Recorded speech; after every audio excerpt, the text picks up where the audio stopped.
আমরা আগের ক্লাসে যে মাত্রা বিশ্লেষণটা পড়িয়েছিলাম আরেকবার শুনে নিন। তো এখানে আমরা আগের দিন মাত্রা বিশ্লেষণটা করেছি যে কতগুলো রাশির যে সমীকরণ নির্ণয় করাটা আমরা মাত্রা বিশ্লেষণের সাহায্যে করেছি। তো মাত্রা বিশ্লেষণের সাহায্যে যখন অনেকগুলো গণিত আমরা করতে যাব, যে যে বিষয়গুলো আমাদেরকে মনে রাখতে হবে যে মাত্রা, যেটা প্রথমে আছে মাত্রা কাকে বলে আর মাত্রীয় সমীকরণ কাকে বলে। আচ্ছা, মাত্রা বলতে কি হচ্ছে কি কোনো একটা যে লব্ধ একক, যে লব্ধ রাশি অর্থাৎ তার যে এককটা থাকে সেই এককগুলো মূল এককের যে ঘাতের পাওয়ারের সঙ্গে সম্পর্কযুক্ত হয়, অর্থাৎ এক্সপোনেন্ট যত হয় সেইটাকে বলা হচ্ছে তার কিন্তু মাত্রা। আর অর্থাৎ কি কোনো একটা ধরো ভৌত রাশি, আমি সাপোজ বলছি একটা প্রেশার একটা ভৌত রাশি, যার যে মাত্রা সংকেতটা যদি আমরা যেটা লিখে থাকি মানে চাপ সমান হচ্ছে কি বল বাই ক্ষেত্রফল, অর্থাৎ M L T minus 2 by হচ্ছে এল স্কোয়ার। এটাকে আমরা এটা লিখছি M L minus 1 T minus 2। তো এই যে একটা লব্ধ রাশি অর্থাৎ এর এককটা থেকে বা লব্ধ রাশিটাকে যদি আমরা প্রাথমিক একক যেমন ভর, দৈর্ঘ্য আর সময়ের যে সূচকের আকারে প্রকাশ করা হচ্ছে, এইগুলোকেই বলা হচ্ছে মাত্রা। আর তাহলে এইগুলো হচ্ছে তার মাত্রীয় সমীকরণ। ঠিক আছে, এটা যখন ভৌত রাশির এক সাইডে কোনো একটা ভৌত রাশির মাত্রা লিখবো, অর্থাৎ এটাকে বলা হয় যেমন চাপের মাত্রীয় সমীকরণটা কি, চাপ সমান হচ্ছে এম এল মাইনাস 1 ই মাইনাস 2। তো এইটা হচ্ছে মাত্রীয় সমীকরণ। আর এমনি কোনো রাশির যে এটাকে বলা হচ্ছে মাত্রা, আর হচ্ছে কি মাত্রাটাকে প্রকাশ করার জন্য সর্বদা কিন্তু আমরা 3 ডাইমেনশন অর্থাৎ তৃতীয় বন্ধনীর ব্র্যাকেটটাকে আমরা ইউজ করে থাকবো। আর এখানে যেগুলো মাত্রার যে মাত্রা নির্ণয়ের ক্ষেত্রে এই মাত্রাটা আমরা কিভাবে গণিতের ক্ষেত্রে ইউজ করব না, এটা একটা কিন্তু গুরুত্বপূর্ণ একটা গণিতের হাতিয়ার বলতে পারিস। এটার সাহায্যে কোনো একটা সমীকরণকে আমরা তার সত্যতা যাচাই করে নিতে পারি। অর্থাৎ সেই সমীকরণটা ভুল লিখছি না সঠিক লিখছি, ধরো প্লাস প্লাস আকারে কোনো একটা সমীকরণ রয়েছে, তবে সাপোজ বলছি ভি সমান ইউ প্লাস এফ টি হয় আমরা জানি, কিন্তু আমরা ধরো এই যে মাত্রাগুলো এটার মাত্রার সঙ্গে মাত্রা সমান হবে তবেই কিন্তু এর সঙ্গে যোগ করা যাবে। অর্থাৎ এরকম কোনো অজানা কোনো আমাদের রাশি যদি দেওয়া থাকে, সেই গাণিতিক সমীকরণ যাই দেওয়া থাকুক না কেন, বাম পক্ষের যে মাত্রার সঙ্গে ডান পক্ষের মাত্রা একই হবে। 2 নম্বর কথা কি, যে প্লাস বা মাইনাস আকারে যে সমস্ত রাশিগুলোকে লিখবো প্রত্যেকটার কিন্তু মাত্রা একই হতে হবে। এইটাকেই বলা হচ্ছে যে ল অফ হোমোজিনিটি, অর্থাৎ যে মাত্রা সঙ্গে যে প্রিন্সিপাল অফ হোমোজিনিটি বলা আছে। প্রিন্সিপাল অফ হোমোজিনিটি অর্থাৎ কি একই জাতীয় রাশিগুলোর মধ্যে যেমন আমরা যোগ করি, অর্থাৎ যেমন বেগের সঙ্গে বেগকেই যোগ করা যাবে, বেগের সঙ্গে ত্বরণকে যোগ করা যাবে, সেইটাই হচ্ছে মানে মূল কাজ। এখানে সেটা হচ্ছে আমাদের কাজে লাগবে। বিভিন্ন সমীকরণ যখন আমরা চেক করবো, ক্রস ভেরিফাই করবো, তো সেখানে কিন্তু এই যে তথ্যগুলোকে আমাদের কাজে লাগাতে হবে। আর একটা জিনিস কি, আমাদের যে বিভিন্ন ভৌত রাশিগুলোর কথা বলি, এখানে ভৌত রাশির যে পরিমাণের উপর আমরা যাচ্ছি না, ভৌত রাশির কোয়ালিটিটার উপর আমরা যাবো। যেমন যদি বলি কোনো জায়গায় বেগ বলেছে, বেগের মাত্রাও যা হবে, বেগের পরিবর্তনের মাত্রাও তাই হবে, কিংবা ধরো প্রাথমিক বেগের মাত্রাও তাই হবে, সব অর্থাৎ সেই ভৌত রাশিটার কোয়ালিটির উপর আমরা বিচার করবো, কোয়ান্টিটিটার উপর না। তো সেই জন্য আমরা কোনো কোনো জায়গায় যদি চাপের পার্থক্য বলে, চাপের পার্থক্য মানেও কিন্তু চাপের মাত্রা, ধরো সাপোজ ডেল্টা দিয়ে পার্থক্য বোঝানো হচ্ছে, চাপ ডেল্টা অর্থাৎ এই চাপের পার্থক্যের মাত্রা যাই হবে চাপের মাত্রাও তাই। তো এটা একটা আমাদের কিন্তু এটা খেয়াল রাখা দরকার রয়েছে। আর কি জিনিসগুলো, যে কোনো ভৌত রাশি সমীকরণে যদি কোনো ধ্রুবক রাশিগুলো যেগুলো থাকে জেনারেলি আসে, সেগুলো কোনো আমাদের মাত্রা নেই, অর্থাৎ এইগুলোর মাত্রা 1 ধরে আমরা কিন্তু ক্যালকুলেশনে করে যাবো। ঠিক আছে, এইগুলো হচ্ছে আমাদের যে গণিতগুলো করার সময় আমাদের কাজে লাগে। তো এইটা জাস্ট বলার ছিল। তো এইগুলো দিয়ে আমরা যে এই চ্যাপ্টারের যে গণিতগুলো রয়েছে সেগুলো আমরা একটু করার চেষ্টা করব। আচ্ছা, 4-এর দাগের একটা যে গণিত রয়েছে সেটা ধরা পর কিটা রয়েছে সেটা আমরা যেটা করব মাত্রা বিশ্লেষণের সাহায্যে। হ্যাঁ, মাত্রা বিশ্লেষণের সাহায্যে একটা সমীকরণ দেওয়া রয়েছে ভি সমান pi P R to the power 4 pi P R to the power 4 by এই এটা সান্দ্রতাঙ্ক আর এল। এইটাকে বলেছে, এই সমীকরণটিকে আমাদেরকে দেখাতে হবে যে মাত্রা বিশ্লেষণের সাহায্যে দেখাতে হবে যে এটা একটা সঠিক সমীকরণ। তো আমরা মাত্রা বিশ্লেষণ যখনই করব উভয় সাইডের মাত্রা নির্ণয় করব, দিয়ে আমরা দেখাবো যে এই পাশের মাত্রা যা এই পাশের মাত্রা। তো আমরা যদি সিম্পলি লেফট হ্যান্ড সাইডের মাত্রাটা যদি বের করি, অর্থাৎ বি এর মাত্রা কি আমরা জানি এল কিউ, আর যদি রাইট হ্যান্ড সাইডের মাত্রাটা বের করি, রাইট হ্যান্ড সাইডের মাত্রাটা আমরা অর্থাৎ কি এই পাশের পুরো যে রাশিমালাটার মাত্রা পাই P R to the power 4 বা এই ইটা এল পুরোটার মাত্রা। এখন আমরা তো বললাম যে ধ্রুবক রাশিগুলোর কোনো মাত্রা আমরা এক ধরবো, তো বাকি থাকছে যেগুলো অর্থাৎ প্রেসারের মাত্রা by R to the power 4 এর মাত্রা বাই হচ্ছে কি ইটার মাত্রা আর হচ্ছে কি এল এর মাত্রা। এখন প্রত্যেকটা ভৌত রাশি পি মানে নিশ্চয়ই বলা আছে, পি মানে কি চাপ, পি মানে হচ্ছে চাপ। চাপের মাত্রাটা তো একটু আমরা আগে করলাম M L minus 1 P minus 2। আর সান্দ্রতাঙ্ক যেটা মাত্রা আমরা বলেছি, সান্দ্রতাঙ্কটা অর্থাৎ যে আমরা নিউটনের যে সমীকরণ আমরা জানি F সমান eta into a into dv by dx, এই সমীকরণ থেকেই কিন্তু আমরা সান্দ্রতাঙ্কের মাত্রাটা না মনে থাকলেও আমরা করসপন্ডিং সমীকরণটা সবসময় খেয়াল রাখবো, সেখান থেকে আমরা ডিরাইভ করে নেব। বুঝতে পারছি? এটা থাকলে F বাই হচ্ছে a আর dv বাই dx, অর্থাৎ এটা যে একটা সান্দ্রতাঙ্ক, অর্থাৎ কোনো একটা তরল যখন তরলে ঘর্ষণ যখন হয় সেটা তার ক্ষেত্রফলের উপর নির্ভর করে, কত এরিয়ার উপর হচ্ছে, আর গতিবেগের নতিমাত্রার উপর। একটা তরল যখন আরেকটা তরলের প্রতি পিছলে যেতে শুরু করে, তো একটা তরলের গতির নতিমাত্রা অর্থাৎ ডিস্টেন্সের সঙ্গে, এখানে যদি x ডিস্টেন্সে তার গতির ভি পরিবর্তন হয়, গতির পরিবর্তন কত ভি বাই এক্স, বা স্মল ডেল্টা এক্স পরিবর্তনের জন্য গতির পরিবর্তন যদি ছোট্ট পরিমাণ ভি হয়, তো আমরা জানি গতির মাত্রা যা গতিবেগের পরিবর্তনের মাত্রা তাই। তো এখান থেকে আমরা যদি সিম্পলি ডিরাইভ করে নিই, বলের মাত্রাটা আমরা জানি এম এল টি মাইনাস 2 আর নিচে থাকছে এল স্কোয়ার, আর এখানে গতিবেগের নতিমাত্রা হচ্ছে গতিবেগ মানে কি এল টি মাইনাস 1 আর নিচে থাকবে এল একটা ডিএক্স মানে একটা ডিস্টেন্স। তো এইভাবে এখান থেকে আমরা এল এর যদি কেটে দিই তাহলে থাকছে কত এম, এখানে এল মাইনাস 1 টি মাইনাস, এখানে হবে কিন্তু মাইনাস 1। তো এর মাত্রাটা আমরা পেয়ে গেলাম M L minus 1 T minus 1। তো আর নিশ্চয়ই কি দেওয়া আছে ব্যাসার্ধ, তো ব্যাসার্ধ মানে একটা দৈর্ঘ্যের ক্ষেত্রে সব মাত্রাগুলো যদি বসিয়ে দিই, প্রেসারের মাত্রা তাহলে আমরা M L minus 1 T minus 2 আর R to the power 4 means L to the power 4, আর নিচে থাকছে এটার মাত্রাটা বসাবো M L minus 1 T minus 1 into L. তো এখানে এল মাইনাস 1 আর এল টোটাল 0 হয়ে যাবে, মানে 1 হয়ে যাবে, আর এখানে পড়ে থাকছে তাহলে কত এম এম চলে যাচ্ছে টি স্কয়ার, তো এখানে টি স্কয়ার একটা থাকছে, নিচে টি একটা থেকে যাচ্ছে। আচ্ছা এখানে কি আছে কোনটা প্রত্যেকটা রাশির মাত্রা মানটাই করবো, এখানে ভি নয়, ভি মানে কি হচ্ছে আয়তন প্রবাহের হার, এটা নিশ্চয়ই আছে, কি আছে দেখ সমীকরণটা ভালো করে পড়। ভি কি বলতে চেয়েছে, ভি হলো প্রতি একক সময়ে তরলে প্রবাহিত আয়তন। একক সময়ে প্রবাহিত তরলের আয়তন, তাহলে একক সময়, এটা অ্যাকচুয়ালি সময় দিয়ে ভাগ থাকছে, একক সময়ে হচ্ছে এটা হচ্ছে এল কিউ টি মাইনাস 1, একক সময়ে প্রবাহিত তরলের আয়তন। তো এই পাশে আমরা তো এইখানে যে সমীকরণটাকে যদি আমরা করে নিচ্ছি তাহলে এল এখানে থেকে যাচ্ছে যে এল কিউবি থেকে যাবে, এল কিউবি থেকে যাবে, আর এই যে নিচে টি স্কয়ার নিচে টি কিউব থাকলে উপরে টি কিউবের মাইনাস 1 থেকে যাবে, অর্থাৎ এটার সঙ্গে বাম পক্ষ সমান ডান পক্ষ হয়ে যাচ্ছে, এই তো। এরপরে আরেকটা গণিতে আমরা চলে যাবো, সেটা বোঝা গেছে। তো এইভাবে তোরা স্পষ্ট করে যেটা যা বলেছে সেই যে তরল প্রবাহের হার প্রবাহিত আয়তনের তরলের আয়তনের সময়ের সঙ্গে, তাহলে সেটা না হলে মিলবে না। তো এরপরের যে প্রবলেমে আমরা যাচ্ছি এবারে, আচ্ছা এরপরে যে 11 দাগের এই গণিতটা বলছি সেটা একটু পর কি বলেছে, ইয়ং গুণাঙ্ক।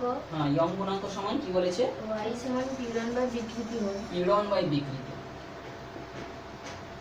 ইয়ং গুণাঙ্ক সম্পর্কে আমরা আগে জেনেছি, ক্লাস 9 এ যখন স্থিতিস্থাপকতা পড়েছিলাম, যে পীড়ন আর বিকৃতি। পীড়ন কাকে বলে একটা আমরা তার আইডিয়া আছে, কোনো বস্তুর উপর যদি আমরা বল প্রয়োগ করি, বল প্রয়োগ করছি, তো এই বল প্রয়োগ করলে কিন্তু ওর ভেতরে ইন্টারনালি একটা এমন বল তৈরি হবে যেটাকে কিন্তু ওর পূর্বের অবস্থায় ফিরিয়ে আনার চেষ্টা করে, সেই বল সমান পরিমাণ বল তৈরি হবে, এবং সেই একক ক্ষেত্রফলের পর যে উদ্ভূত বলটাকেই বলা হচ্ছে কিন্তু পীড়ন। তো পীড়ন অ্যাকচুয়ালি কি হচ্ছে, একক ক্ষেত্রফলের উপর উদ্ভূত পীড়ন, অর্থাৎ বল পার ক্ষেত্রফল। অ্যাকচুয়ালি ওটার মানে সমীকরণের মাত্রাটা বের করে দেবো, প্রেসারের মাত্রার সঙ্গে সমান হবে। এটা হচ্ছে পীড়ন আর বিকৃতি কাকে বলা হয়।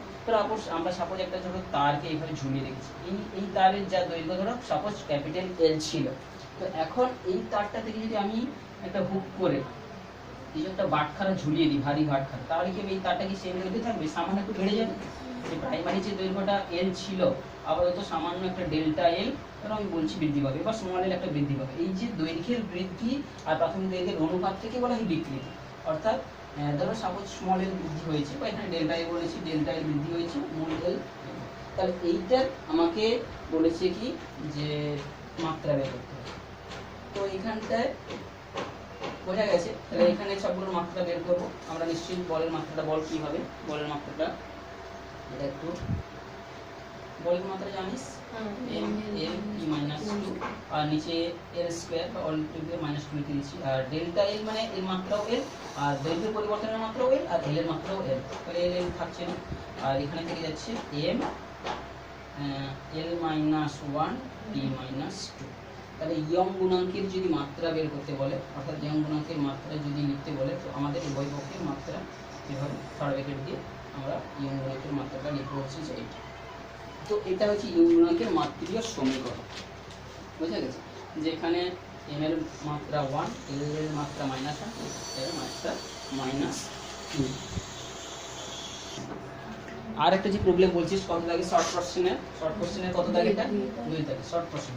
তো এখানে কি বলেছে, একটা সমীকরণ নিশ্চয়ই দেওয়া আছে। সমীকরণে কি আছে, y সমান a cos t by p minus t by p minus minus qx 2 qx qx। আচ্ছা qx, এই সমীকরণে কি বলেছে এবার শোনা যাক। t এর একক হলো s, t এর একক, t এর একক কি বলেছে, s, সেকেন্ড। আর x এর একক m, x এর একক m, metre, m means metre, আমরা মিটার। তারপর কি বলেছে, x এর একক মিটার হলে নিম্নলিখিত কোন উক্তিটি সঠিক বলেছে, মানে প্রত্যেকটার মাত্রা বের করতে হবে। নিচের কোন এককগুলি সঠিক, x ও q এর একক সমান, অর্থাৎ x এবং q এর একক। তো আমরা এখান থেকে প্রত্যেকটার একক মানে এককটা আমরা একটু জেনে নেওয়ার চেষ্টা করি। তো এখানে একটা যে সমীকরণ, এর সম্পর্কে কোনো তথ্য আছে, এর সম্পর্কে কোনো তথ্য আছে, কোনো তথ্য নেই। তো এটা একটা সমীকরণ, সে যাই হোক না কোনো cos ফাংশনের ভেতরে যেটা থাকবে, তাহলে এইখানে একটা ল পড়ে যাবে। এই যে একটা সমীকরণ পাচ্ছি, এখানের মধ্যে এইটার সমীকরণ যা হবে এইটার মাত্রাও সমীকরণ তাই হবে, কারণ এখান থেকে এটা বিয়োগ যাচ্ছে।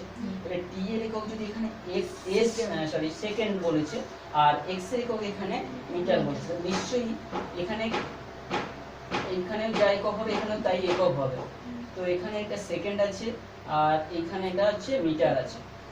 তো এখান থেকে আমাদেরকে যে অপশনগুলো দেওয়া আছে, অপশনগুলো বল একবার কি কি আছে, কি কি অপশনটা আছে। x ও q এর একক সমান, x আর q এর একক সমান, আর b তে x ও p এর একক সমান, b ও x ও p এর একক সমান, আচ্ছা x ও p এর একক সমান। আর তিনে কি আছে, p ও q এর একক সমান, p আর q এর একক সমান। আর একটা চার p অপশন ও আছে, p এর একক সমান, p আর p এর একক সমান। তো দুজনের এখানে আমরা এখান থেকে দেখতে পাচ্ছি এই সমীকরণে এইটার যে মাত্রা যাই হবে এটার মাত্রা তাই হতে হবে, তাই তো। তো এখানে p এর একক s দেওয়া আছে, নিশ্চয়ই p এর এককটা যাই হবে 1 এর p এর একক যা হবে, আর এখানে x এর একক, তো এখানে আমাদের ক্রস ভেরিফাই করতে হবে, কারণ কি একটু দেখছি x এর এককটা যাই হবে। তো এই গণিতটাতে যে অপশনটা দেওয়া আছে, একটা কোসাইন ফাংশন রয়েছে। তাহলে কোসাইন ফাংশনের ভেতর আমরা জানি যে এই পার্টটা সবসময় কি হচ্ছে, ডাইমেনশন লেস হবে, কিংবা এখানে ল অফ হোমোজেনিটি থেকে আমরা বলতে পারি কি দুটো টার্ম এটা বিয়োগের আকারে আছে, অর্থাৎ এর যে মাত্রা হবে এর মাত্রা একই হতে হবে।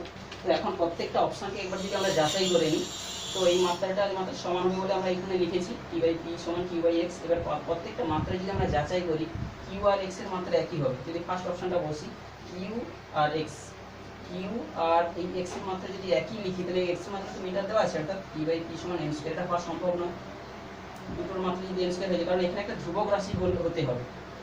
তো আবার কি এইটার সেকেন্ড অপশনটা যদি বসাই, কি বলেছে x আর p এর একক একই হবে, x আর p এর একক, x আর p দুজন জায়গায় আমরা x বসিয়ে দিয়েছি। তাহলে এখান থেকে আমরা দেখতে পাচ্ছি t সমান qx²। এটাও একটা ইউনিট লেস হচ্ছে না, অর্থাৎ মাত্রাহীন রাশি হচ্ছে না। আবার এইটার ক্ষেত্রে যদি 3 নম্বর অপশনটা এটা দেওয়া আছে p আর q, p আর q তে কি আছে, p এবং q এর মাত্রা যদি সমান হয়, p আর q এই দুটো একই করলাম, যদি p ও করে দিই তাহলে এখানে qx এর মাত্রা 1 হচ্ছে, আর এখানেও একটা মাত্রা পাচ্ছি 1, আর চারের অপশনটাই পাচ্ছি t আর p, t আর p যদি অপশন করি, t আর p তো এখান থেকে আমরাও পেতে পারি। এখানে কাটাকাটি করা যাচ্ছে না, এবার সেভাবে কাটাকাটি করা যায় না। তো এখানটা আমরা লিখতে পারি কিউ টি এক্স। এখানে আমরা দুটো অপশান পেয়ে যাচ্ছি। তো এই গণিতটাকে একটু অন্যভাবে আমাদের করতে হবে, এটা হবে না। তো তিন নম্বর যে অপশানটা ছিল, 3 নম্বর অপশানটা বসালে আমরা এই মাত্রাটা পাবো, টি বাই পি এর মাত্রা সমান টি এক্স এর মাত্রা। দুটো কখনো সমান হওয়া সম্ভব নয়, কারণ 1 বাই টি এর মাত্রা আর এক্স এর মাত্রা কখনো সম্ভব হবে না। কিন্তু 4 নম্বর অপশানটা থেকে আমরা পেয়ে যাচ্ছি যে টি আর পি এর মাত্রা যদি সমান হয়ে যায়, তো টি পি দুজনে কেটে চলে যাবে, 1 পেয়ে যাবো। তো এইটা একক হলে এই মাত্রা নিশ্চয়ই গুণ করে একটা একক হওয়া সম্ভব।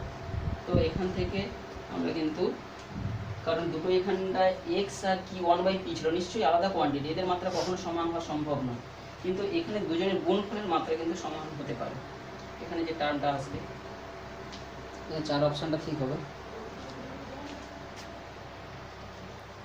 আচ্ছা, এবারে আমরা একটা গণিত করবো, প্রবলেম সেট 2 এর 3 দাগেরটা। এখানে কতগুলো সমীকরণ দেওয়া আছে, যে বলছি যে কোনটা সরল দোলগতির সমীকরণ নয়।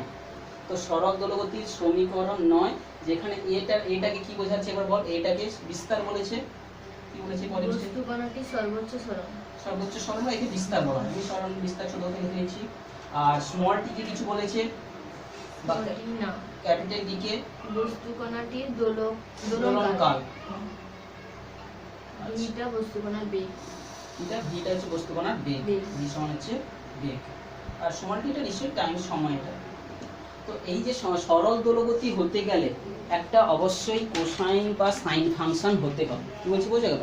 সেখানে সাইন বা কোসাইন পার্ট থাকবে। অর্থাৎ সাইন ফাংশনটা তোরা যেটা মান পড়েছিস, সাইনের মানগুলো তোদের কি মনে আছে বলতো? সাইন 0-তে কত? 0 ডিগ্রিতে সাইন 0-তে 0। সাইন 45 মান কত?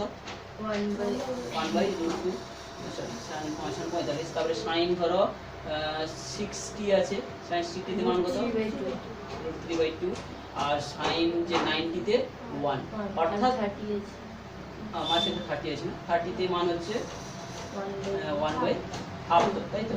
তো এই যে সাইন ফাংশনটা টাইমের সাপেক্ষে যদি বলি, অর্থাৎ এইখানে সাইন ধর টি বা সাইন থিটার ফাংশনে যদি ভেরি করি, অর্থাৎ আমি যদি সাইন এখানে টি রাখি, তাহলে টি এর ফাংশন বা থিটা রাখলে থিটার ফাংশন। সাপোজ এখানে থিটার আকারে দেখছি, তাহলে যখন 0 ডিগ্রি সাইনের মান 0 ডিগ্রি, আর এদিকে হচ্ছে সাইন থিটার মান বলছি, তাহলে 0 ধীরে ধীরে হতে হতে বাড়তে সর্বোচ্চ মান হবে, আবার কমতে 0 হবে। এটা কততে সর্বোচ্চ হচ্ছে? 90 ডিগ্রিতে 0 হচ্ছে। আবার কমতে দেখি মাইনাস মান আবার পাবো ধীরে ধীরে। আবার সাইন আবার যখন 180 হয়ে যাবে, এখানে 180 ডিগ্রি কোণে হয়ে যাবে, কিন্তু সাইন 180 ডিগ্রিতে আবার হয়ে যাবে 0 হয়ে যাবে। সাইন 180 মানে আমরা তোদের পড়ানো শুরু হয়ে যাবে। তো সাইন 180 আমরা লিখতে পারি কি 90 গুণিতক 2 প্লাস 0। সাইন 90 প্লাস মানে সাইন 90, এটা 180, তো এটা সাইনে কোনো চেঞ্জ হবে না, আর এটাকে লেখা যায় সাইন 0। সাইন 90 ইনটু থিটা, এটা জোড় গুণিতক আছে। তাহলে তৃতীয় পাদে আমরা জানি যে all sine, all cos, all positive, তারপর sine positive, tan positive, all sine tan cos positive. তো এরকম এই নম্বর পাদটাতে কিন্তু তো এখানে সাইন 0 হবে, তো এই সাইন 0 মানে আবার 0 চলে আসবে। তোরা একটা গণিতে শিখে নিবি। তো এইখানে এইভাবে সাইন ফাংশন আবার হতে হতে আবার -1 যখন হবে আবার বাড়বে, এইভাবে একটা সাইন ফাংশনের কিন্তু ভ্যারি করে। এটা হচ্ছে সরল দোলগতি ফাংশন, একই পথে বারবার কস ফাংশনটাও ঠিক সিমিলার রয়েছে। তো এখানে আমরা দেখতে পাচ্ছি এ মানে বিস্তার, এ পাশে এ ঠিক আছে, কিন্তু এইটা আমাকে সাইন ফাংশন হতে হবে। এবং দেখতে পাচ্ছি এই যে সাইন, আবার আমরা জানি থিটা, সাইনের কোনো জিনিস থিটা থাকলে বা কোণ থাকলে তবে এর মানটা দেয়। অর্থাৎ এই যে পার্টটা কোনো যেন ইউনিট লেস হয়। আমরা জানি যে কোণের মাত্রা হয় না কোনো, তাই তো? চাপ বাই ব্যাসার্ধ, তাহলে এটার কোনো মাত্রা হয় না। তাহলে এখানে যে পার্টটা থাকবে এর কোনো মাত্রা থাকবে না। তাহলে এখানে দেখ এই পার্টটা হওয়া সম্ভাবনা সবচেয়ে বেশি, কারণ কি টি এর যদি এটা সময়কে বোঝানো হয়, টাইম পিরিয়ড, দোলনকাল সময়কালকে বোঝাচ্ছে, তাহলে দুজনের মাত্রা এক হয়ে গেলে তাই ইউনিট লেস হয়ে যাবে, একটা ধ্রুবক রাশি পাবো। আর বাকিগুলোর ক্ষেত্রে ভিটি যদি করি, এর মাত্রা কখনো একের দিকে যাবে না। ভি এর মাত্রা মানে হচ্ছে বেগ, বেগের সঙ্গে সময় গুণ করলে বেগ মানে কি এল টি মাইনাস 1। যদি এই অপশনটার মাত্রা দেখি এল টি মাইনাস 1, এর কাছেই করছি, এর মাত্রাটা যদি করি এল টি মাইনাস 1 ইন্টু টি, তাহলে করলে এল এর মাত্রা থেকে যাচ্ছে। আবার এটার সমানতে একটা ধ্রুবক রাশি, এটা কোনো সাইন ফাংশন নেই, তাহলে এটা তো হবেই না। আর এখানে টাইমের ফাংশন থেকে যাচ্ছে, এল এর মাত্রা থেকে যাচ্ছে। আর এটার ক্ষেত্রে কোনো মাত্রা থাকছে না, এল এর মাত্রা অর্থাৎ এল এম টি সবার মাত্রায় 0 হচ্ছে, কোনো এখানে মাত্রা নেই। কিন্তু এটার ক্ষেত্রে যদি বিস্তার আর সময় এর মাত্রা যদি বের করি, এখানে থাকবে উপরে টি আর নিচে থাকবে এল। টি বাই এল এর মাত্রা থেকে যাবে, তাহলে এটা হওয়া সম্ভব নয়। তাহলে এই অপশনটাই সঠিক উত্তর হবে, যে মাত্রা বিশ্লেষণের সাহায্যে কোন সমীকরণটা সঠিক। কি বলছে, বোঝা গেল? তো আর একটা আমরা গণিত পাচ্ছি শর্ট প্রশ্নে, যেখানে কয়েকটা এক্সপ্রেশন দেওয়া রয়েছে, V square by R, V square R by G, V square by R G, V square G by R, আর ভি স্কোয়ার আর জি। এইগুলো বলেছে যে কোনটা মাত্রাহীন হবে। তো যেখানে নিশ্চয়ই দেওয়া আছে ভি মানে কি দ্রুতি দেওয়া আছে, আর মানে কি দেওয়া আছে ব্যাসার্ধ, তাই তো, আর জি হচ্ছে অভিকর্ষজ ত্বরণ, অভিকর্ষজ ত্বরণ। তো এখানে বলছি যে কোন রাশিটা মাত্রাহীন হবে, তাহলে প্রত্যেকটার আমাকে মাত্রা বের করতে হবে। এটার মাত্রা নিশ্চয়ই বের করতে পারবেন, বেগের মাত্রা কত এল টি মাইনাস ওয়ান, তার হোল স্কয়ার রয়েছে বাই আর মানে একটা ব্যাসার্ধ মানে তার মাত্রা এল, বাই হচ্ছে কি আমরা জি। আমরা যদি এখানে থার্ড ব্র্যাকেট ইউজ করতে হবে, তো আমরা অত থার্ড ব্র্যাকেট না ইউজ করে আমরা সিম্পলি করে দিচ্ছি, ঠিক আছে। তো এটার ক্ষেত্রে মাত্রাটা টোটাল বের করে দেখে নে, এটা এল স্কয়ার হয়ে যাবে, আর এখানে একটা এল আছে তার পাশে রাখলাম, আর টি টু দি পাওয়ার মাইনাস 2 হয়ে যাবে। আচ্ছা, জি এর মাত্রাটা যদি বসিয়ে নিই, জি এর মাত্রাটা কি হচ্ছে, এটা ত্বরণের মাত্রা, অভিকর্ষজ ত্বরণ মানে ত্বরণ, এল টি মাইনাস 2, এল টি মাইনাস 2 আমরা লিখে রাখছি এল টি মাইনাস 2, এল টি মাইনাস 2, টি মাইনাস 2 চলে যাবে, এল এল কেটে যাবে, এটা থাকছে তাহলে সিম্পলি এল স্কয়ার। এটা তাহলে মাত্রাহীন হচ্ছে না। আবার এটার মাত্রা যদি বের করি, বেগের মাত্রা নিশ্চয়ই L T minus 1 whole square by L into L T minus 2, তাই তো। এটার মাত্রা আমরা করে দেখছি, তো এখানে উপরে থাকছে এল স্কয়ার টি মাইনাস 2, আর নিচে থাকবে এল স্কয়ার টি মাইনাস 2। দেখ, তো বুঝতে পেরেছিস, এখানে সব কাটাকাটি হয়ে যায়, এক হয়ে যায়। হাড়া করার দরকার নেই, যদি করতে চাস তো করে নিবি। তাহলে এল টি মাইনাস 1 হোল স্কয়ার এল টি মাইনাস 2 ধরনের বাই এল, এটা কখনো এক হবে না। আর এটার মাত্রা যদি বের করিস, এল টি মাইনাস 1 তার whole square into L T minus 2, এটার মাত্রা কখনো 1 হবে না। তো এই জেনারেলি অপশনটা আমাদের বি এসে যাবে। তো এটা এইভাবে। এরপরে তো আমাদের আরেকটা গণিত পাচ্ছি, যেখানে রয়েছে একটা সমীকরণ দেওয়া রয়েছে y সমান a sin 2π by lambda CT minus X. এই সমীকরণটা আমরা দেখতে পাচ্ছি এখানে ক্যাপিটাল টি এ রয়েছে বইতে, ঠিক আছে, একই ব্যাপার। তো বলছি যে চারটা অপশন দেওয়া আছে, যেখানে এক্স এবং ওয়াই, এই এক্স এর এবং ওয়াই এর এককটা কি মিটার বলেছে, এম বলা আছে, তাই তো, এম মিন্স মিটার, তাই তো। এবারে অপশন দেওয়া আছে যে ল্যামডা এক্স এ এর একক সমান না ল্যামডা আর এক্স এর একক সমান, এ এর একক আলাদা না, সি এবং 2π বাই ল্যামডার একক একই, এইটা না এটার একক এটা সমান। তো এখন আমরা যেহেতু এটা একটা সমীকরণ দেখতে পাচ্ছি, এই পাশে এক্স মানে হচ্ছে কি সরল দৈর্ঘ্যের বিস্তারের সমীকরণ, যে কোনো পজিশনে সরল দৈর্ঘ্যের বিস্তারের সমীকরণ। এটা হচ্ছে সর্বোচ্চ বিস্তারকে এ দ্বারা প্রকাশ করে, যে কোনো পজিশনে আমি ধরে এটাকে ওয়াই দ্বারা বলেছি। এইটার সমীকরণে একটা টাইমের ফাংশন দেওয়া রয়েছে, এদিকে টি এর সাপেক্ষে একটা সরল দৈর্ঘ্যের ভেরিয়েশন দেখানো হয়েছে, সাইন ফাংশন, 0 থেকে শুরু হয়েছে, সাইন যেহেতু রয়েছে, অর্থাৎ সাইন যদি এখানটায় টোটাল এই পার্টটা 0 করি, তাহলে এখানে সর্বোচ্চ মান আমরা এ পাবো, ঠিক আছে। তো এখন কি বলেছে, ল্যামডা মানে তরঙ্গ দৈর্ঘ্য, এখানে ল্যামডা মানে তরঙ্গ দৈর্ঘ্য, এক্স মানে হচ্ছে এক বিস্তারের একক, আর এ এর একক সমান, এইগুলো সমান হবে কিনা আমাদের যাচাই করতে হবে। তো আমরা এটা যেহেতু একটা মাত্রিক সমীকরণের সাইনের ভেতরে যে ফাংশনটা থাকবে এটা এককহীন হতে হবে। তো এর দুটো পার্ট রয়েছে, এখানে 2π বাই ল্যামডা যদি আমরা গুণ করে দিই a ইনটু সাইন অফ, তাহলে 2π ct বাই ল্যামডা এটা গুণ করে দিলাম, কিংবা 2π x বাই ল্যামডা, অর্থাৎ এর মাত্রাটা যাই হবে এর মাত্রাটা আমাদের তাই হতে হবে। তো এখান থেকেই আমাদেরকে অপশনগুলো বাছতে হবে যে সঠিক অপশনটা কোনটা হবে। তো এই গণিতের ক্ষেত্রে আমরা দেখতে পাচ্ছি এই পাশে একটা যে কোনো সময়ে একটা সরল দৈর্ঘ্যযুক্ত কণা হচ্ছে বিস্তারের রাশিমালা দেওয়া আছে যে কোনো সময়, আর এই হচ্ছে সর্বোচ্চ বিস্তার। এখানে যেটা আমরা বলছিলাম যে এই অপশানটা আমাদের সঠিক হবে এই কারণে, আমাদের এই পাশের ওয়াই এর মাত্রা যদি মিটারে হয়, আমাকে এই পাশের এককের মিটারটাও মিটারে আসতে হবে এককটা, কিন্তু এর এককটা থাকছে এগুলো সমান হবে নিশ্চয়ই, এটা মিটার বোঝাচ্ছে, তাহলে এটাও মিটারকে বোঝাবে, তাহলে এই অপশানটা অর্থাৎ ওয়াই এর মাত্রা আর এক্স এর মাত্রা সমান হওয়া হবে।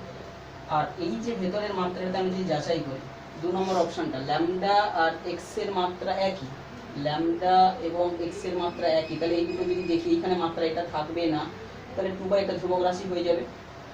কিন্তু এখানে আবার এর মাত্রা আলাদা বলেছে, তাহলে এর মাত্রা আলাদা, আবার এক্স এর মাত্রা মিটারে দেওয়া আছে, তাহলে এটা সম্ভব নয়, কারণ এই পাশে ওয়াইও মিটার, এই পাশে মিটার যদি হয় না, তাহলে এই অপশনটা এই জন্য বাদ চলে যাচ্ছে, ঠিক আছে।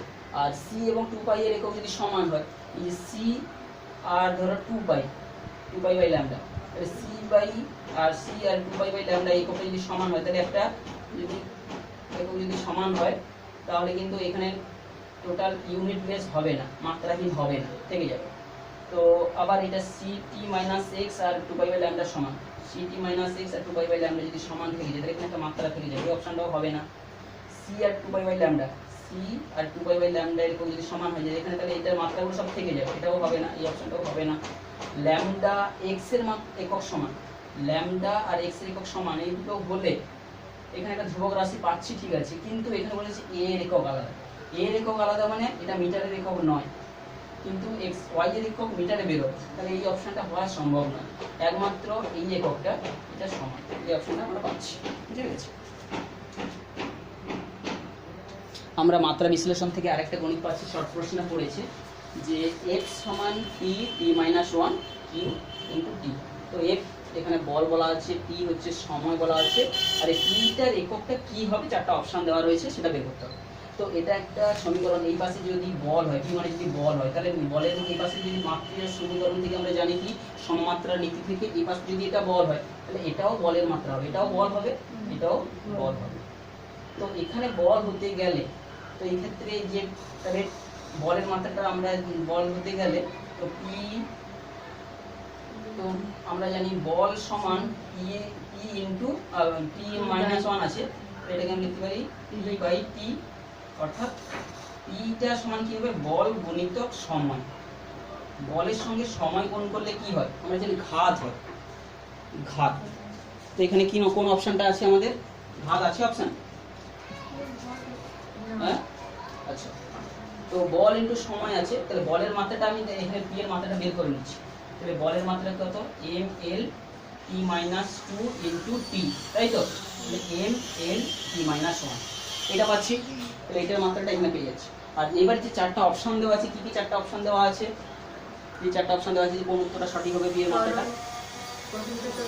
ত্বরণ, ত্বরণের মাত্রার সঙ্গে এটা মিলছে না, ত্বরণের মাত্রা তো জানিস, ত্বরণ সমান হচ্ছে কি am sorry L T minus 2, এটার সঙ্গে হচ্ছে না। তারপর কি আছে ভরবেগ, ভরবেগ, ভরবেগের মাত্রা কি হবে ভর গুণিতক বেগ, ভর গুণিতক বেগ, তাহলে ভরের M into L T minus 1, এটাও কি হচ্ছে এখানে এম এল টি মাইনাস 1 হয়ে যাচ্ছে, তাহলে ভরবেগের মাত্রা হবে। আর যে অপশনগুলো আছে একবার ট্রাই করে নিস, তাহলে দেখবি এর সঙ্গে মিলবে। তাহলে এটা সমমাত্রা নীতি থেকে আমরা যেটা বের করতে বলেছি, যেহেতু যোগের চিহ্নের আকারে আছে, এটারও মাত্রা বল হবে, এটার মাত্রা বল হবে, এটার সঙ্গে, তাহলে এই বলের মাত্রার সঙ্গে এই বলের মাত্রাটা করে নিয়ে এখানে, তাহলে পি এর মাত্রাটা কি হবে ঠিক হবে। আর বাকি যে অপশনগুলো দেওয়া ছিল এর অপশন বির অপশন মিলে যাওয়ার ফলে আমরা করছি না, ঠিক আছে।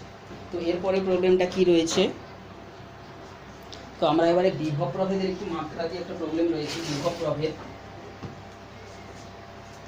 বিভব প্রভেদ কাকে বলে না, অসীম দূরত্ব থেকে একটা বিন্দু আধানকে তড়িৎ ক্ষেত্রের কোনো বিন্দুতে আনতে যে কার্য করতে হয় সেটা আমরা পড়েছি, তোরা তড়িৎ বিজ্ঞান চ্যাপ্টার এটা পড়েছিস, তাই তো। অসীম থেকে কোনো একটা বিন্দু আধানকে আনতে যে কার্য করতে হবে, কার্য বাই আধান, একক বিন্দু আধানকে আনতে গেলে তাকে বিভবের একক যা কার্যের একক তা হয়ে যাবে। তাহলে মূল বিভব প্রভেদের মাত্রাটা কি কার্যের মাত্রা বাই আধানের মাত্রা, এটা হবে বিভব প্রভেদের মাত্রা। তাহলে কার্যের মাত্রা তোরা জানিস এম এল টি মাইনাস 2, তার সঙ্গে আরেকটা দৈর্ঘ্যের একক গুণ হবে, তাহলে এল স্কয়ার হয়ে যাবে। আর আধান প্রকৃতপক্ষে আমরা যে মাত্রা প্রকাশ করে থাকি 7টা মূল একক দিয়ে, আমরা দৈর্ঘ্য, ভর আর সময়, এইগুলো হচ্ছে বল গতিবিদ্যায় অর্থাৎ মেকানিক্স পার্টে কিন্তু আমরা এই 3টা দিয়েই করে দিতে পারবো। যখন অন্যান্য বিজ্ঞান আমাদের পাঠ যুক্ত হবে, ধরো তড়িৎ বিজ্ঞান, তাপ বিজ্ঞান, সেখানে কিন্তু আমরা এই 3টা ছাড়াও আর অন্যান্যগুলো পাবো। 7টার মধ্যে তাপের পাবো কিউ, তড়িৎ প্রবাহ মাত্রাকে অ্যাম্পিয়ার, এ বা আই যে কোনো একটা অল্টারনেট দিয়ে প্রকাশ করা হয়, আর কি মোল পাবো, আর ক্যান্ডেলা পাবো, সিডি ক্যান্ডেলা, আর হচ্ছে কি পাবো, আর 7টা হয়ে গেল, এই 7টা দিয়ে আমরা প্রকাশ করব। তো এই ক্ষেত্রে তড়িৎ প্রবাহটা যেহেতু অ্যাম্পিয়ারের সঙ্গে সম্পর্কযুক্ত, তাহলে তড়িৎ প্রবাহ গুণিতক সময় আই গুণিতক টি, ধর সাপোজ এ বা আই বলতেই পারি, তো আই দিচ্ছি কারণ কি এটা অ্যাম্পিয়ারকে বোঝানোর জন্য বোঝাই, তাহলে আই ইনটু টি, টাইম গুণ করে তবে কিউ পাবো। তাহলে এটা হচ্ছে এম এল স্কয়ার আর টি মাইনাস 3 আর আই ইনভার্স, কোনো বইতে ই আই থাকতে পারে, এ থাকতে পারে, এইটা হচ্ছে তাহলে বিভব প্রভেদের একক হবে। একবার তোরা মাত্রাটার সমীকরণ, অর্থাৎ কোনো রাশির মাত্রা বের করতে গেলে তার সম্পর্কিত আমাকে সংজ্ঞাটা বা সেইটা আমাকে জানতে হবে, তবেই আমরা মাত্রাটা নির্ণয় করতে পারবো যে কোনো ভৌত রাশি। তো এটা যেহেতু ভিন্ন ভিন্ন চ্যাপ্টারে আমরা পড়বো, তো এই চ্যাপ্টারে যেহেতু সব জিনিসগুলো এসেছে তাই আমাদের একটু কঠিন লাগতে পারে। তো আমরা যখন তড়িৎ বিজ্ঞান চ্যাপ্টার পড়বো সেখানে কিন্তু আবার এগুলো আবার আছে, সেখানে আবার পড়বো। আচ্ছা, আর একটা চাপ সমান কতগুলো দেওয়া আছে। চাপ সমান কি বলেছে, প্রতি একক আয়তনে শক্তি। আমরা একটা বের করে দিচ্ছি, প্রতি একক আয়তনের শক্তি। কথাটাকে আমি যদি গাণিতিক ভাষায় লিখি, শক্তিকে যদি এনার্জি ই বলি আর ভলিউমকে ভি বলি, এইটা হচ্ছে গাণিতিক টার্ম কি, প্রতি একক আয়তনের শক্তি, অর্থাৎ শক্তিকে আয়তন দিয়ে ভাগ। কি বলছে, বোঝা গেল? তাহলে এইটারই আমরা যদি একক নির্ণয় করি, মাত্রা নির্ণয় করি, শক্তির যা একক কার্যের একক তাই, অর্থাৎ M L T minus two, তার সঙ্গে আরেকটা এল গুণ কার্যের মাত্রা, আর নিচে হবে আয়তনের মাত্রা মানে এল কিউ। তাহলে এইখানে লিখবো M L minus one T minus two. এইটা এই যে প্রতি একক আয়তনের মাত্রাটা এইটা, আর এই পাশে যদি চাপের মাত্রাটা আমরা বের করে রাখি, চাপের মাত্রাটা কি হবে, বল বাই ক্ষেত্রফল মানে কি M L T minus two by L cube. যে আমরা পাবো কত, M L to the power minus two T to the power minus two. তাহলে এটার সঙ্গে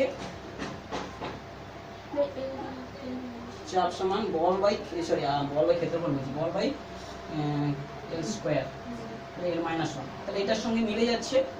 তো আর বাকিগুলো তোরা ঠিক একইভাবে করে রাখিস। চাপ সমান যে অপশনগুলো দেওয়া রয়েছে কি, প্রতি একক ক্ষেত্রফলে নাকি, প্রতি একক ক্ষেত্রফলের ফলের শক্তি। তাহলে এটা যদি গাণিতিকভাবে লিখিস, তাহলে এই যে এনার্জি বাই ক্ষেত্রফল, এ লিখবি এরিয়া, এরিয়া লিখে এইভাবে তার আয়তনটা মানে মাত্রাটা বের করবি প্রতি একক। আর বাকিটা যেগুলো পড়েছে সেরকমভাবে করে দেখবি, মিলবে না, কেবলমাত্র ওই ফার্স্ট টার্মটাই মিলবে। কি বলছি, বুঝে গেল? এই গাণিতিকটাকে আমাকে ম্যাথমেটিক্যালি কনভার্ট করে সেটাকে বুঝতে হবে যে প্রতি একক ক্ষেত্র মানে প্রতি একক কথাটা থাকা মানে সেটা দিয়ে ভাগ হবে, বা হার কথাটা থাকা মানে সময় দিয়ে ভাগ, যে বৃদ্ধির হার মানে বৃদ্ধি ভাজিতক সময়, বুঝতে পেরেছি? জল প্রবাহের হার মানে জল যে পরিমাণ যাচ্ছে ভাজিতক সময়। তাহলে এইগুলো আমাকে জাস্ট বুঝতে হবে। হার মানে কি, সময় দিয়ে ভাগ। ধরো 1 ঘন্টায় 1000 লিটার জল প্রবাহিত হয়েছে, তাহলে জল প্রবাহের হার নির্ণয় করে, তাহলে প্রবাহিত জলের আয়তন ভাজিতক সময়, তাহলে সময়টা নিচে ভাগ হবে। তো এইগুলো দিয়ে মাত্রা করলে নিশ্চয়ই এটা প্রথম অপশনটা সঠিক হচ্ছে। তো এরপরে একটা আমাদের গণিত রয়েছে, যেটা শর্ট প্রশ্ন রয়েছে প্রবলেম 9-এ, যে আপেক্ষিক পরিবাহিতা। তো পরিবাহিতাটা আমরা তড়িৎ বিজ্ঞানের চ্যাপ্টারে পড়েছি, রোধ সম্পর্কে যে সমীকরণটা, আর সমান রো ইন্টু এল বাই এ। রোধ হচ্ছে দৈর্ঘ্যের সমানুপাতিক, প্রস্থচ্ছেদের ব্যস্তানুপাতিক, আর হচ্ছে কি একটা যে ধাতু অর্থাৎ উপাদানের একটা প্রপার্টি আছে সেটা হচ্ছে রোধাঙ্ক, এখানে কনস্ট্যান্ট হিসেবে আছে। তার অনন্যকটা হচ্ছে কিন্তু পরিবাহিতাঙ্ক, এটা হচ্ছে রোধাঙ্ক, তার অনন্যককে বলা হয় পরিবাহিতাঙ্ক। তো আমাদেরকে স্পেসিফিক আপেক্ষিক পরিবাহিতা, অর্থাৎ এটা পরিবাহিতাঙ্ক বা পরিবাহী, এটারই সম্ভবত মাত্রা বের করে দিচ্ছি। তাহলে এইটাকে আমরা রেখে দিয়ে, তো এইখানটায় যদি রাখি বা এটাকে এখানে নিয়ে আসি, তাহলে আমরা পাচ্ছি হচ্ছে এল বাই আর ইন্টু এ। তো এইখানটায় এ মানে দৈর্ঘ্যের একক এল, আর রোকে যদি এখন রো দিয়ে প্রকাশ করি, রোধাঙ্ককে আরকে যদি রো দিয়ে প্রকাশ করি, আর এলটা হচ্ছে এল স্কোয়ার, তাহলে হচ্ছে 1 বাই রো এল স্কোয়ার, অর্থাৎ rho to the power minus 1 L to the power minus 1। তো স্পেসিফিক যে কন্ডাক্টিভিটি, তো আমাদের স্পেসিফিক আপেক্ষিক পরিবাহিতা বলছিলাম যে স্পেসিফিক হিট, তো না আপেক্ষিক পরিবাহিতা, তার মাত্রাটা নিশ্চয়ই, তাহলে যে অপশানটা এটা যেটার ঘরে আছে তার সঙ্গে মিলছে। তো এর পরের যে প্রবলেমটা রয়েছে, এরপরে আমাদের 10-এর দাগের একটা গণিত রয়েছে, বলেছে কি যদি বল, দৈর্ঘ্য এবং সময় মৌলিক রাশি হয় তবে ভরের মাত্রাটা কি হয়। অর্থাৎ ভরের মাত্রাটাকে আমরা এফ এল এবং টি এর একক দ্বারা প্রকাশ করতে পারবো, মাত্রা দ্বারা প্রকাশ করতে পারবো। আমরা মানে মাত্রা বিশ্লেষণে সবসময় এম এল এবং টি কে মৌলিক ধরে অন্যগুলোকে তার আকারে প্রকাশ করেছি। এখন বলছি না, আমি বলছি বলটাকে এখানে মৌলিক ধরবো, ভরটাকে ধরবো না। তাহলে ভরটাকে নিশ্চয়ই তার আকারে প্রকাশ করা যাবে। তো মাত্রা বিশ্লেষণের সাহায্যে আমরা ধরে নিতে পারি যে এটা একটা ধ্রুবক, এটা এর পাওয়ার এক্স, এর পাওয়ার ওয়াই, এর পাওয়ার জেড এর সঙ্গে এই ভরের মাত্রাটা মিল খাবে। কি বলছি, বুঝে গেল? তাহলে এটা মাত্রা বিশ্লেষণ উভয় পক্ষ থেকে করে আমি এই এক্স ওয়াই আর জেড এর মানটা বের করতে পারি। বোঝা গেল? আমরা মাত্রা বিশ্লেষণে সবসময় দৈর্ঘ্য, ভর, সময়কে আমি মৌলিক ধরে অন্য ভৌত রাশিগুলোর মাত্রা বের করি। এখন গণিতে বলেছে না, আমি ভরকে মৌলিক ধরবো না, ভর হচ্ছে লব্ধ একক, বল হচ্ছে মৌলিক একক। তাহলে ভরটাকে বল দৈর্ঘ্য সময় এইভাবে তার সূচকের পাওয়ারে আমি প্রকাশ করলাম। এখন মাত্রা বিশ্লেষণ করে আমি বলবো যে না এটার সঙ্গে পাশের মাত্রার সঙ্গে পাশের মাত্রা মিল হবে, তাহলে এই পাশে বলের মাত্রা যদি m হয় তাহলে বাকিগুলো আমি হচ্ছে 0 এর মাথায় 0 লিখছি, আর এই পাশের গুলো কে কোনো 0 হচ্ছে বলের মাত্রাকে যদি লিখি m l t - 2 তার whole to the power x, l এর মাথায় whole to the power y, আর e তার whole to the power z। এবারে উভয় পক্ষে আমি m এর পাওয়ারটাকে যোগ করছি, m এর মাথায় পাশে 1 আছে আর এই পাশে m এর মাথাটাই করছি কত, m এর মাথায় x আছে, তাহলে x সমান নিশ্চয়ই 1 হবে। আচ্ছা, আর l এর মাথায় 0 আছে, এই পাশে l গুলোকে সব এক জায়গায় কালেক্ট করছি, x পাচ্ছি প্লাস y পাচ্ছি, তাই তো। আর যদি t এর মাথায় 0 হচ্ছে, এবার t এর মাথাটাকে আমি করছি কি এর পাশে -2x প্লাস z, কি বলছি বুঝে গেল? আমি করে নেব, নেওয়ার পরে আমি বলবো কি এই x আমাকে তো x y z এর মান বের করতে হবে। তো এখানে মাত্রিয় সমীকরণ যেহেতু একটা রয়েছে, তাহলে উভয় পক্ষের মাত্রা সমান হবে এবং উভয় পক্ষে m এর যে পাওয়ার এপাশে 1 সমান কি হবে x হবে, 0 সমান অর্থাৎ 0 সমান x প্লাস y হবে, আর এখানে 0 সমান -2x প্লাস z হবে। তো এখান থেকে তিনটা সমাধান করে x y z এর মান বের করতে হবে। তো x সমান 1 বেরিয়ে গেছে, x সমান 1 বেরিয়ে যাওয়া মানে y সমান কি হবে -x সমান -1, তাই তো। আর এখান থেকে আমাদের z কি পেয়ে যাব, x তো পেয়ে z সমান কি হবে 2x মানে কি 2 হবে, তাহলে আমরা পেয়ে যাচ্ছি x সমান 1 y সমান -1 z সমান 2। তো এই মাত্রাগুলো বসালে যেটা পাচ্ছি, তাহলে ভরের মাত্রা প্রকৃতপক্ষে কি হবে, ভরের মাত্রাটা হবে কিসের উপর হবে, f এর মাথায় কি হবে, f এর মাথায় x আছে মানে কি f এর মাথায় 1 মানে কিছু দিচ্ছি না, তারপরে হচ্ছে কি l এর মাথায় y মানে কি -1, আর t টাইম t এর মাথায় z মানে কি 2, তাহলে এইটার মাত্রাটা এইটা হবে মৌলিক রাশির এককে প্রকাশ। কি বলছে বোঝা গেল? একবার নিজেরা করে নিবি। তো আমাদের আরেকটা গণিত রয়েছে প্রবলেম 13তে, কৌণিক ভরবেগ। কৌণিক ভরবেগ কাকে বলে? আমরা ভরবেগ কাকে বলে জানি, ভরবেগ ভর ইনটু বেগ mv দ্বারা প্রকাশ করা হয়, যাকে এই সিম্বলিক্যালি p দ্বারা প্রকাশ করা হয়। কৌণিক ভরবেগকে আমরা জানি যে l দ্বারা প্রকাশ করা হয়, l সমান কি p ক্রস r, p এবং r এর গুণফল, এখানে ভেক্টর সাইন চলে আসবে ক্রস চিহ্ন দেওয়া মানে আমরা এটাকে বলা হচ্ছে এটা হচ্ছে কৌণিক ভরবেগ, এটা হচ্ছে লিনিয়ার মোমেন্টাম অর্থাৎ লিনিয়ার সরলরৈখিক ভরবেগ, এটা হচ্ছে কৌণিক ভরবেগ, তার সঙ্গে r এর গুণ হবে, আর মানে একটা ব্যাসার্ধের গুণ হবে। কি বলছে বোঝা গেল? কৌণিক ভরবেগ মানে হচ্ছে কি এমনি ভরবেগের সঙ্গে ব্যাসার্ধের গুণ হলে তাকে বলা হচ্ছে কৌণিক ভরবেগ। এটা আমরা কোথায় পাবো, তোরা একটা যেমন বল ক্ষেত্রে আমরা যখন একটা যেমন দরজাকে ঘোরাচ্ছি, দরজার কবজার কাছে আঙুল দিয়ে যদি প্রেস করি দরজাটাকে বন্ধ করা কষ্ট হবে, দরজার সেই কবজা যেখানে যাচ্ছে সেখানে অনেক দূরে বল প্রয়োগ করি, তাহলে সেখানে শুধু বল নয়, বলের সঙ্গে দূরত্বটাও ফ্যাক্টর, ঠিক একই রকম, শুধু ভরবেগ নয়, ভরবেগের সঙ্গে যখন দৈর্ঘ্য গুণ হয়ে যাবে সেটা একটা ফ্যাক্টর। তো এই কৌণিক ভরবেগটা এটা কি আমরা p আর r এর গুণফল করব, মানে ভর মানে m l t - 1 তার সঙ্গে l গুণ হবে, অর্থাৎ কি m l স্কয়ার t - 1। কৌণিক ভরবেগের এটা মাত্রা। কৌণিক ভরবেগ তাহলে তার সংজ্ঞাটা আমাদেরকে বই থেকে, এটা খুব একটা কঠিন হয় আমাদের, কি বলেছে, মাত্রা বিশ্লেষণের সাহায্যে জলের মধ্যে একটা তরঙ্গের বেগ বার করতে হবে, অর্থাৎ আমাকে বেগ বার করতে হবে জলের মধ্যে। তাহলে জলের মধ্যে যে বেগটা নিশ্চয়ই যে ভৌত রাশিগুলোর উপর নির্ভর করবে, সেগুলো বলা আছে কি জলের ঘনত্ব আছে, আর কি আছে তরঙ্গ দৈর্ঘ্য আছে, অভিকর্ষজ ত্বরণ আছে। তাহলে এই তিনটা রাশির উপর নির্ভর করবে। আমরা যে মাত্রা বিশ্লেষণের আগের দিনের চ্যাপ্টার ক্লাসে যে বলেছি যে যেমন একটা তরঙ্গ সরল দোলকের দোলন কালটা কোন কোন ভৌত রাশিগুলোর উপর নির্ভর করবে সেটা যদি জানার পর এবং তাদের আমি ধরে নিলাম যে এর পাওয়ার x এর পাওয়ার y এর পাওয়ার z এর সঙ্গে নির্ভরশীল হবে, তো সেইভাবে মাত্রা বিশ্লেষণ করে আমরা সেই যে সমীকরণটা আমাকে বের করতে হবে। এটা যেহেতু একটা শর্ট প্রশ্ন পড়েছে, তাহলে এই গতিবেগের যে মাত্রাটা যে সমীকরণটা হবে সেটা আমি ধরে নিচ্ছি যে তাদের গুণফলের আকারে প্রকাশ করে এবং তাদের সূচকের পাওয়ারের আকারে প্রকাশ করতে হবে। তো মাত্রা বিশ্লেষণের ক্ষেত্রে এটাই একটা সমস্যা যে কি যে আমাকে সবসময় প্রোডাক্ট হিসাবে আমাকে ধরতে হবে এবং সূচকের আকারে ধরতে হবে। যদি লগারিদম ফাংশন কিংবা সাইন ফাংশন, ট্যান ফাংশন বা আলাদা ফাংশন থাকলে কিন্তু সেখানে হয় না এক্সপোনেনশিয়াল ফাংশন। তো আমি ধরে নিচ্ছি যে তাদের মধ্যে এরকম গাণিতিক গুণের সম্পর্কে রয়েছে এবং তাদের পাওয়ার এরকম। তো উভয় পক্ষে মাত্রা বিশ্লেষণ করছি। তো এটা যদি বেগের মাত্রা কি lt - 1, আর এই পাশে যদি ঘনত্ব, জলের ঘনত্ব মানে কি ভর ভাজিত আয়তন m l - 3, তাই তো ঘনত্বের মাত্রা তার হোল টু দি পাওয়ার ধরো এক্স, ওগুলোকে মাত্রা সমান করছি। আর ল্যামডা মানে তরঙ্গ দৈর্ঘ্য, মানে দৈর্ঘ্যের মাত্রা এল টু দি পাওয়ার ওয়াই। অভিকর্ষ যে ত্বরণ মানে কি এল টি মাইনাস টু তার whole to the power Z. তো উভয় পক্ষে আমি মাত্রাগুলোকে একবার সাজিয়ে নিচ্ছি। তাহলে এম এর মাথায় শুধু এক্স, এল এর মাথায়গুলো এখানটায় minus three X plus Y plus Z. আর টি টি তো এখানে নেই, এখানে আছে টিতে মাইনাস টু জেড। তো এইবারে উভয় পক্ষ থেকে আমি মাত্রার সংকেত L N to the power zero করে দিচ্ছি। এটা কি মাত্রার সংকেত তুলনা করার জন্য উভয় পক্ষে মাত্রা নিচ্ছি। তাহলে এক্স সমান চলে গিয়ে যাচ্ছে জিরো।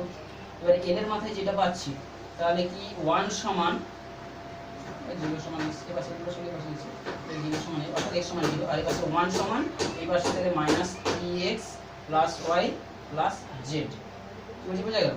তো এখান থেকে সমান পেয়ে যাচ্ছি ওয়াই প্লাস জেড, কারণ কি এটা জিরো। আবার কি আর এখানে পাচ্ছি মাইনাস ওয়ান সমান এই পাশে মাইনাস টু জেড। তো এখান থেকে আমি সহজে পেয়ে যাব মাইনাস মাইনাস কেটে গেলে জেড সমান কত, জেড সমান হাফ। আর এক্স সমান জিরো, তাহলে এক্স সমান জিরো, জেড সমান হাফ। আর জেড সমান যেহেতু হাফ বেরিয়ে গেছে তাহলে এখান থেকে আমাদের ওয়াই সমান কি পেয়ে যাব, ওয়াই সমান পেয়ে যাবো ওয়ান মাইনাস জেড সমান ওয়ান মাইনাস হাফ সমান হাফ। তাহলে আমরা তিনটা রাশি পেয়ে গেছি। তাহলে এই যে ভিটার ফাংশনটা হবে কি রিলেটেড হবে root to the power X এর জায়গায় zero, lambda to the power কত হবে, lambda to the power lambda মানে ওয়াই এর মাথায় ওয়াই এর মান কত, ওয়াই এর মান হাফ। আর হচ্ছে কি জি তার মান কত হবে, হাফ হবে। তাহলে ভি প্রপোর্শনাল টু ল্যামডা জি, এর মধ্যে কি জিরো হয়ে গেল সরাসরি, ভর ভাজিত আয়তন, ভর ভাজিত আয়তন। তো